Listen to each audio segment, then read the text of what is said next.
part two. Um, this is part two, and right now it is 10:05 a.m. and it's still July 30th, 2025. I have to say that every time I do one of these. Um, yeah, but no, so he claimed to be famous. Maybe he is, but I've never seen him. Though there's a lot of famous people.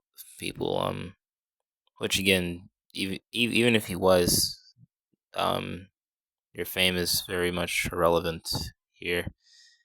And if you were famous, and if anything, it kind of throws away the little bit you were doing. 'Cause I'm like, oh, you're famous, perfect. You definitely have more than enough money to pay for this, then, right? But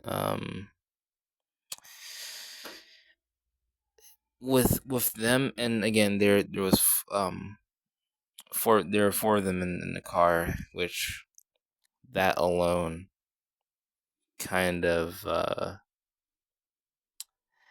want to say made me concerned, but I already knew it was going to be annoying because if there's like four people, that's like in their early 20s that are in a drive-through, chances are they're likely going to be annoying. And but the thing is, they're nowhere. I mean, they were asinine, but they weren't as bad as this other customer around the time I was getting ready to leave, because I knew the difference is I knew they were going to be annoying when the second they were at um the second they were at the signs. I knew what I was getting into. I was very much prepared for them to be annoying. However, this lady, this lady very much took the cake here. Um, so I remember her order too. She had a large orange juice and two sausage McMuffins, and I told her to go to the third window. And like most customers, she completely ignored that and went out front or wherever she went. Now, since it's night shift, we don't do curbside or any of that. So, because the doors are locked. So, if we tell you to go to the third window, we will never tell you to go anywhere else. If you are not at that third window, we're going to assume you left, and now your food's going to be sitting, which likely will be cold, which is totally on your fault because you didn't listen. But um, and say, oh, if you know they're likely going to be at the front, tell you to go to the third window. Don't listen, cool, but don't don't blame anyone else for that.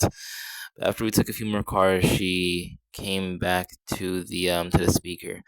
Said, "Hey, I've been waiting for a while out front. How long is it going to take? Because uh I'm about to be late for work." I don't know why she even mentioned that to us. Like that was that has anything to do with us, because you can't you can only blame yourself for being late for work a lot of the time, and this is one of those times. But I asked her where was she, and she said, "Oh, you told me to go to the third door." I said, "No such thing. I told you to go to the third window." To which she said, "No, you said door. You said door. No, no, I heard you. You said door." Okay, lady. Number one, window and door sounds nothing alike. Number two, luckily there was a car that was at the third window, so I pointed where she was supposed to be. I said, "You're supposed to be where that car was." Number three, you apparently don't really care about being late for work. I know you don't care about being late for work, so I don't even know why you brought that up to us.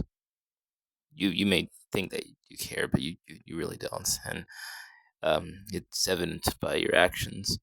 Because if you really cared about being late for work, then um, one, and I didn't really had I didn't care enough to really argue back. I just said, dude, I just here, just take your food.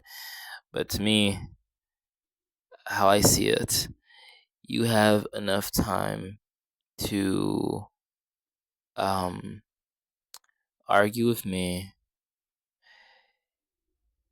and what and the thing is you're using work as a as some as an excuse, but for me, even if I wanted to indulge in the nonsense, right? Um and this is around the time I already cleaned up everything, swept, mopped, I already stocked everything, so there really was nothing much for me to do. So and I was supposed to be off anyway. So even if I did indulge in the nonsense and she wanted to continue arguing or had a whole speech ready for me, um, wouldn't really make a difference because and she seemed like the type of person to say, "Oh, I'm gonna call corporate," as if that matters here because I don't work for corporate, but okay. And the store is not owned by corporate either. But um, she didn't say she would make a complaint or anything, but I just thought it was funny. But again, if and the main thing I was thinking of, if you argue, fine, here, just take it.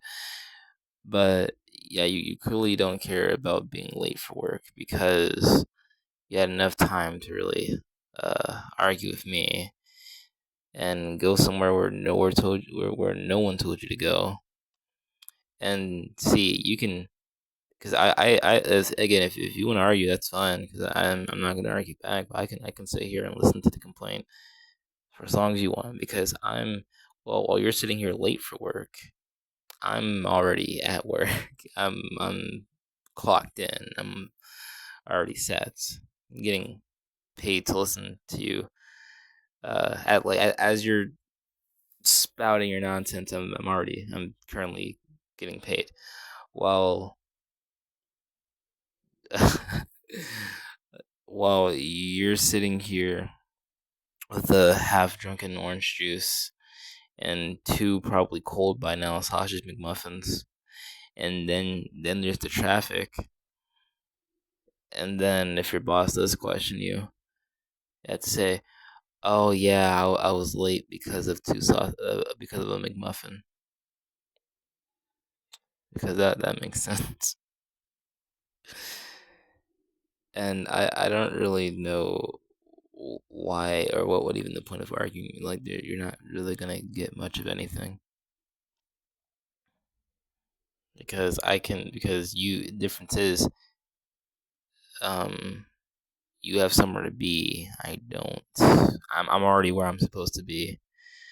Um, so while you want to complain about the door, instead of arguing with me, I would recommend that you mostly focus on going to the door of your office or of your work building or wherever it is you work at. But priorities, I guess. um, just Karens, just complete, just total nonsense. And I do wear a mask majority of the time, and I will admit, like, yeah, a lot of the times will make it hard for customers to hear me, but I always take off my mask, say very because I um speak very low, but I would speak very because with all the background noise, I will say it loudly and clearly. Third window, or when I'm talking to the customers, I to make sure that you heard me correctly. And so that way, if you're not doing what you're supposed to do, then at least I'll know that's I'm not crazy. Well, not in that regard anyway. But um, the mistake is totally on you.